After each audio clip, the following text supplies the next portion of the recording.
As I said, I'm very thankful for the invitation, and also I'm very thankful for have been able to listen to all this nice presentation during the day.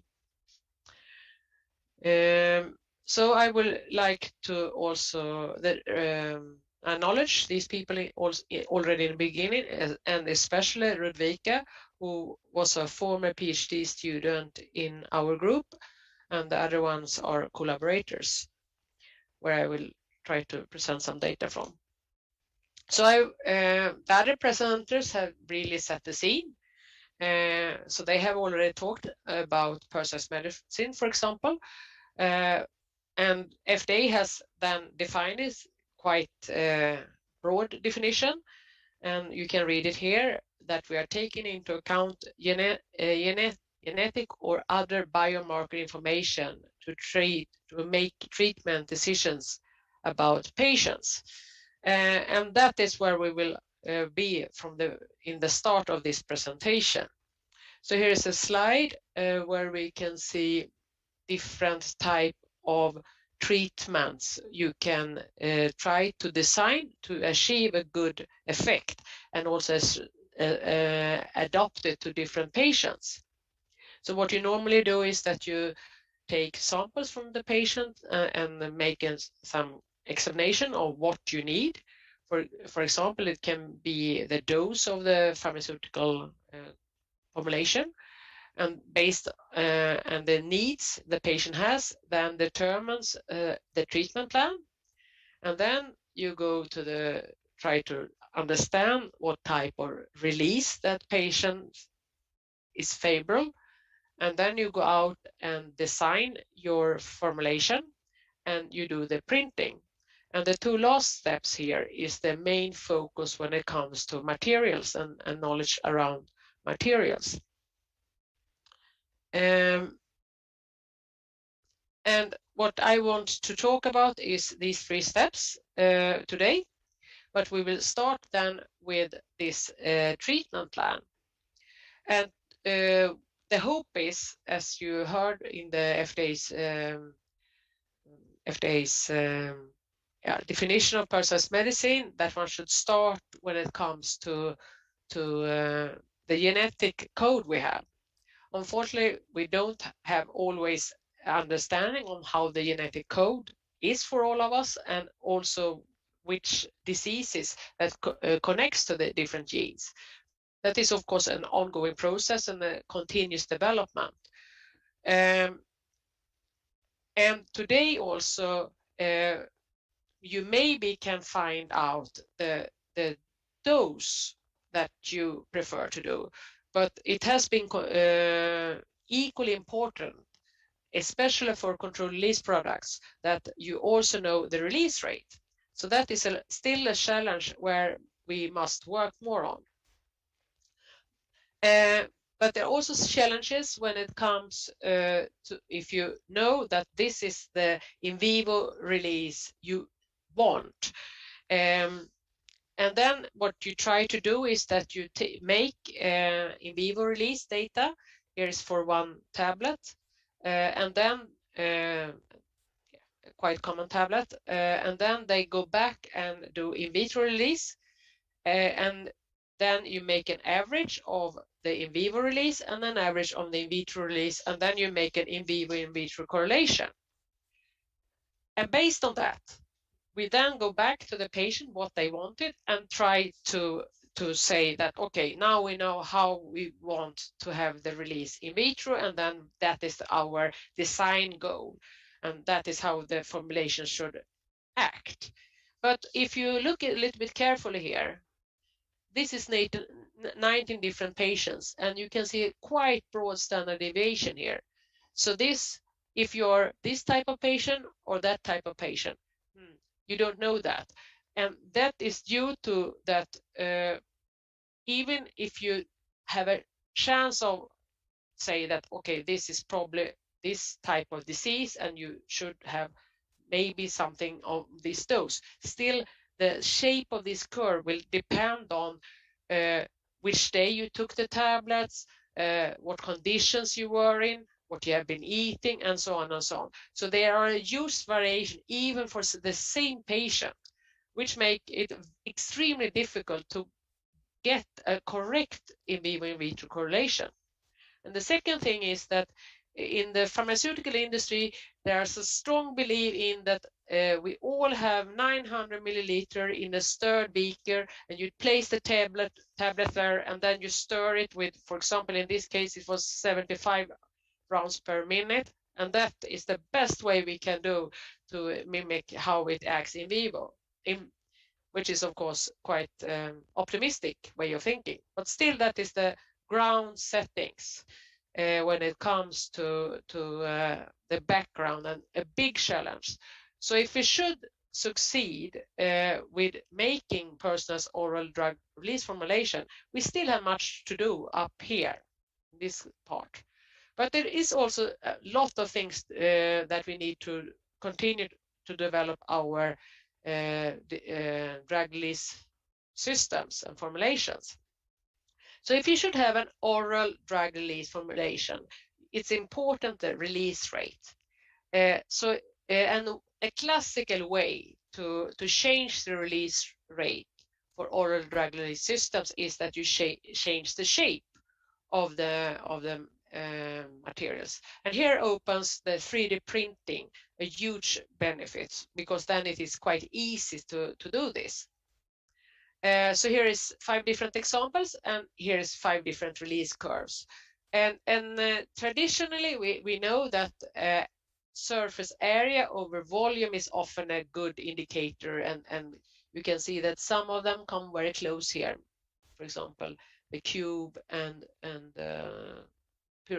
sphere come, yeah, they have a little bit same influence when you change the surface area and the volume of the unit you deliver to the patient. These units can be produced by many different AM techniques. Here is just an example where previous speaker has called it for different ways. I will call it for FDM printing, but that is not so important just now, because I would like to dig into a little bit more into how we personalize the release rate from an oral solid tablet.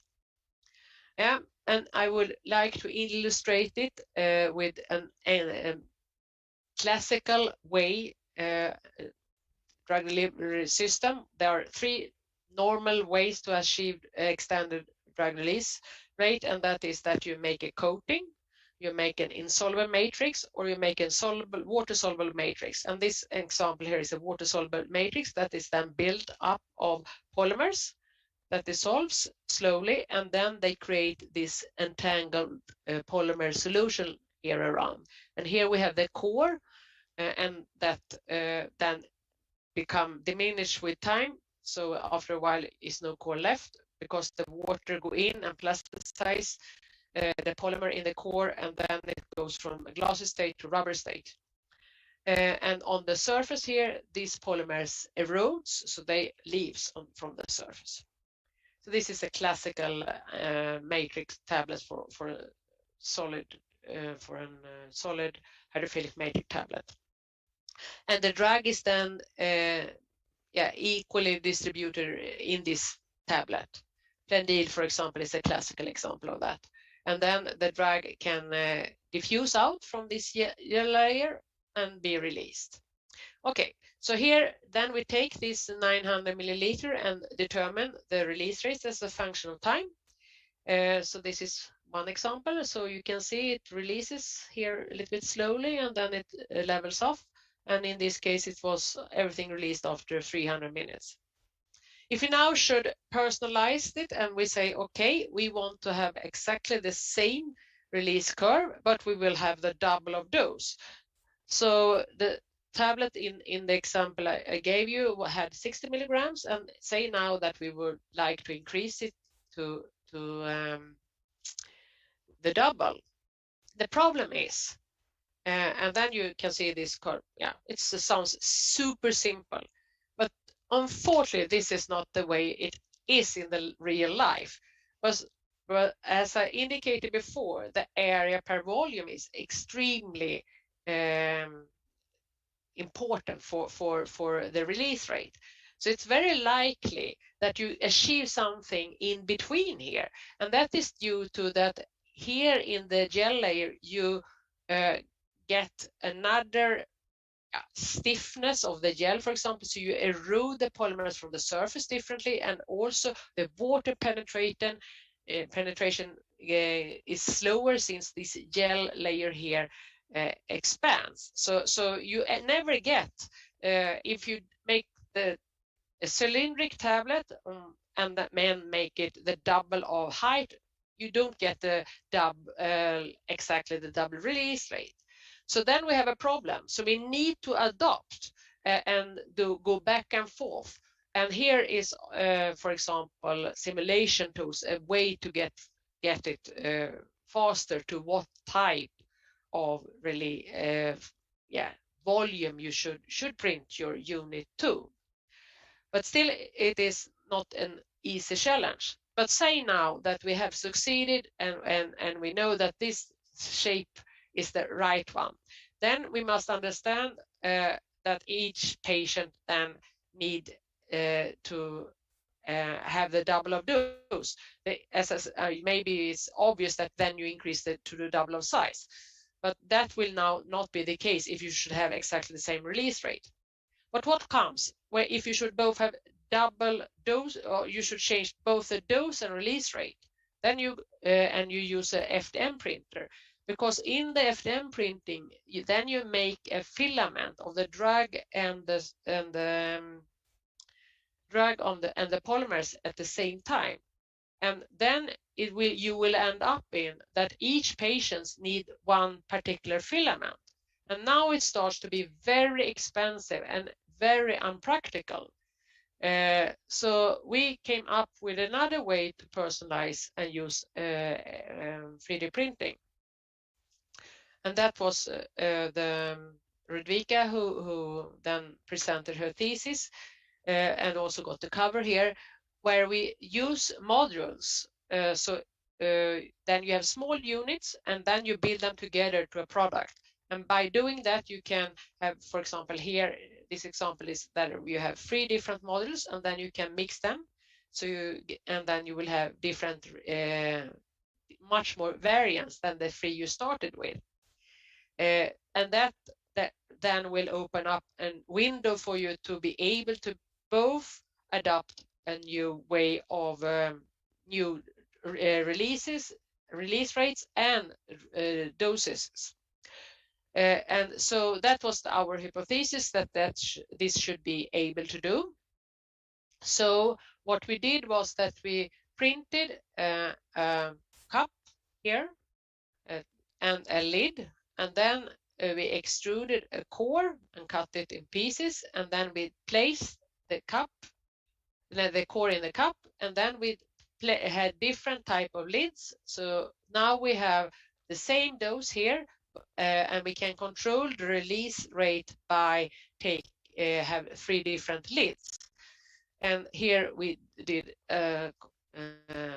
X-ray tomography on it, and here is now you can see the cup. And in this case, we have no lid, so this is just where we have the drug embedded. And here we have a lid that gives no release until the lid is have gone away. So that is a way to postpone the release a certain time. And here we have a lid with a hole. And then the water can go in here and dissolve it, and then it leaks out. So this is an example of a more classical, I should say, like a membrane system. Not the same as we had before, but still one of the basic principles to achieve drug release, extended drug release. And here you can see this is the line here is when you have 1 unit. Yeah, we tested 2 units actually, but you can see we get a direct release, starts from the beginning, and it is a little bit extended since the core then had a certain release rate. If we now expand the time axis here, you can see this is the type where we had a printed lid that was not immediately dissolving. So it took some time, a little bit more than an hour, and then it started to release. And you can see that that works. So if we took the two units and test them at the same time, then we get the double dose, which was what we expected. And we also got the same time extension before it started to release. And here's the last example where we have orifice in the lid, and then you can see it takes a little bit of a lag time here, but then it starts and gives quite linear release rate. And then you can see that you get this if you have two. So now if you start to mix one fast and one with a delay, then we get this. And now maybe you can feel that it is quite obvious that if you have many of these units and mix them, you can select as a patient, Uta needs 5 of these, but 2 of these, then you can start to change the release rate and the shape and so on. So that is an obvious way to handle and still be able to use and personalize the information you got from the beginning. But then, so that was a good way to do it. But if it now go into the printability here and look a little bit more in detail on the printing here, if you now is a little bit careful and look here, you can see that this lid was printed and it's rough, and the orifice here is not perfect either. And this I should also, the pores here, that these are due to that we extruded a piece and then we cut it and then we placed it and heat treated it. So the pores was coming due to that it was some porosity in around the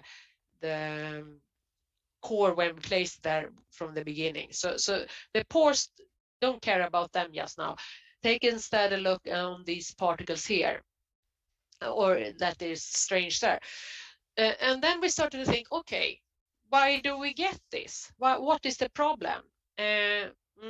So we divided the printing process in 3 different steps.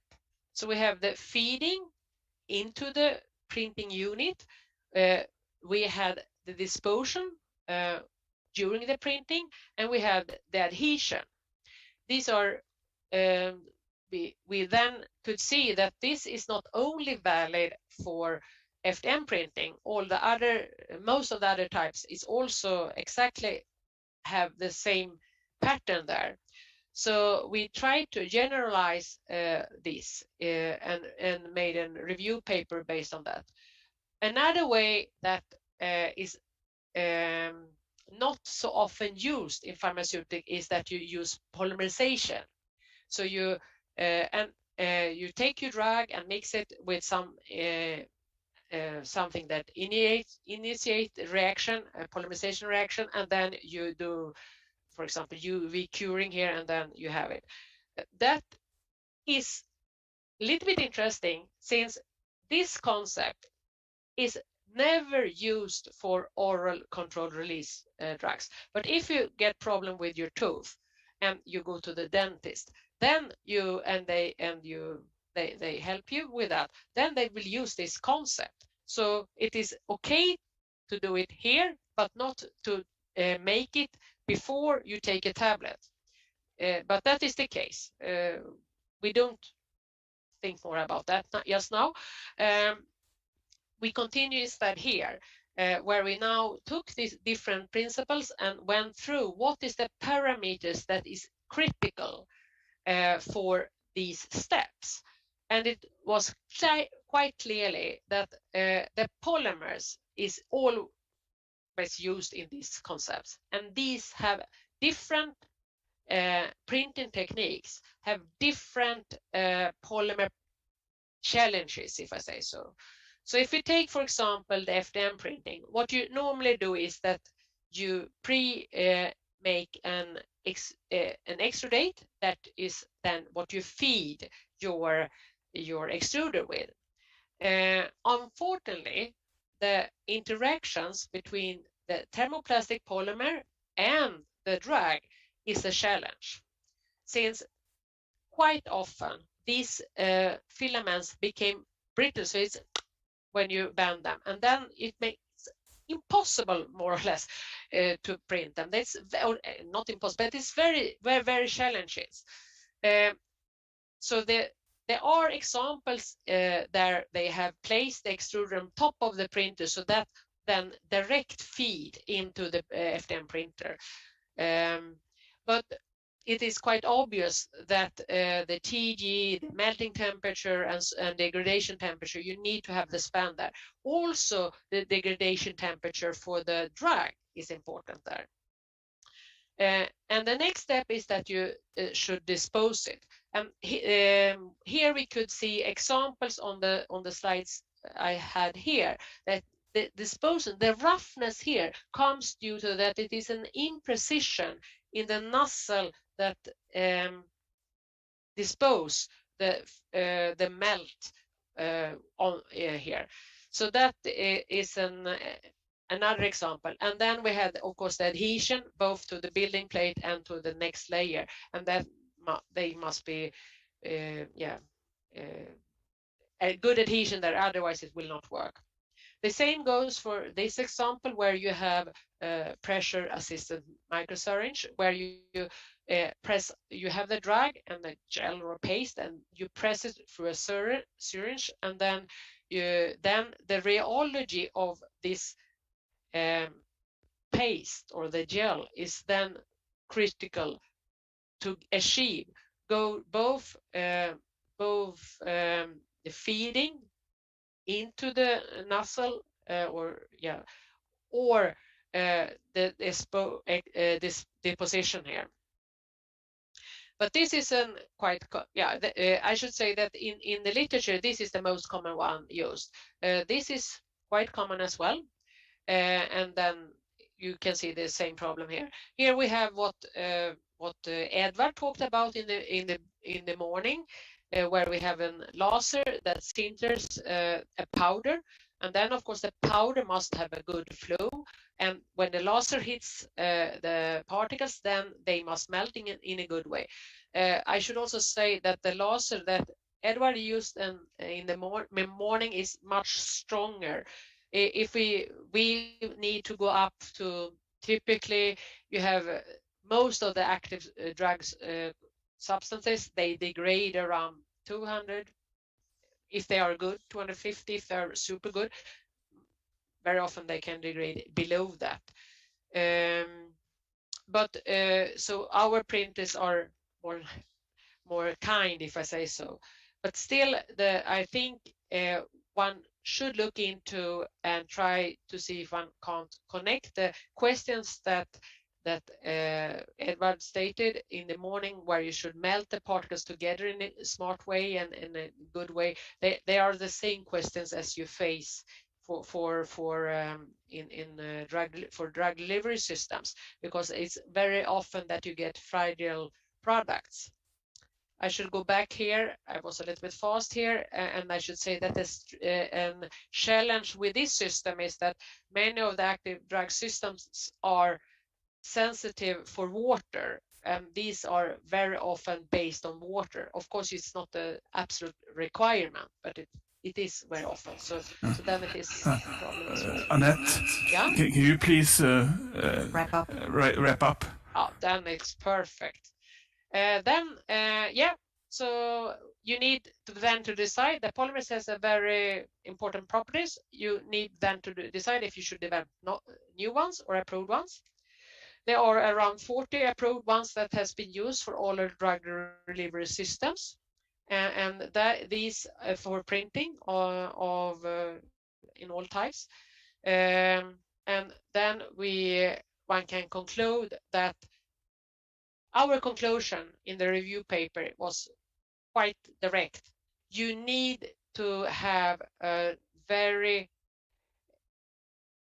we think that we need to develop better printers or develop new polymers. This is a big no in the pharmaceutical industry. It costs too much money. So we think it is cheaper to develop more accurate printers if we should succeed with the challenge to develop future personalized medicines.